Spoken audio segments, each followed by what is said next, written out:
புலிபுரம் ஆகிய ஒன்றுகளை சார்ந்து 293 கிராமங்களுக்கு குடிநீர் வழங்குவதற்கான பணிகள் நடைபெற்று வருகிறது. அந்த பணி நிறைவேற்ற முடிந்து இந்த பகுதி மக்களுக்கு நீர் வழங்கப்படும். தொலைநீர் ஊராட்சி அலுவலகம் 3 கோடி ரூபாயில் கட்டப்பட்டு வருகிறது.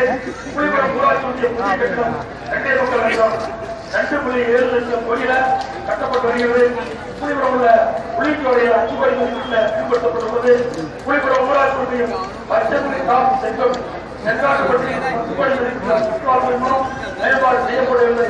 நேரத்தில் கண்டித்து ஏற்கனவே அமைக்கப்பட்டுள்ள தெரிவித்து அதேபோல ஏற்கனவே நம்முடைய அரசு இங்கே எல்லா குடும்பத்தையும்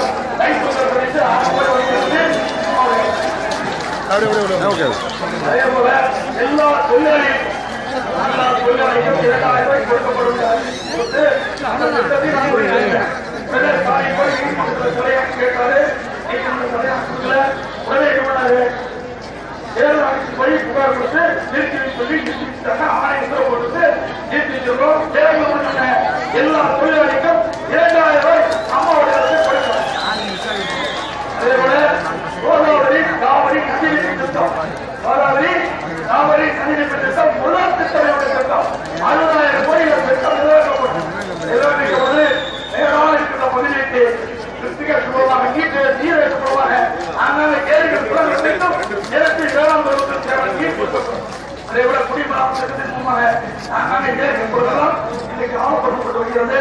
அதே போல 11,000 மனைவியில் மூணும் உபரியா போய் கடவுள் அந்த நீரை தடுப்பதற்கு தடுப்பறை கட்டுகிறார். அம்மாவுடைய அரசு செயல்படுத்துகின்ற திட்டங்களை நேரத்தில் இருக்கிறது. அது மட்டும் இல்லாமல் புலிபுரம் உள்ள பச்சை மழை நீரை சேமிக்க தடுப்பறை அம்மாவுடைய அரசு கட்டும். அதே போல தொழில் நகரத்தில் சின்ன ஏரியை தூர்வாரி பராமரித்து அதை அளவோடு அமைக்கப்படும். மத்தியில நிலையான ஆட்சி திறமையான பாதுகாப்பு நம்முடைய வெற்றி வேட்பாளர்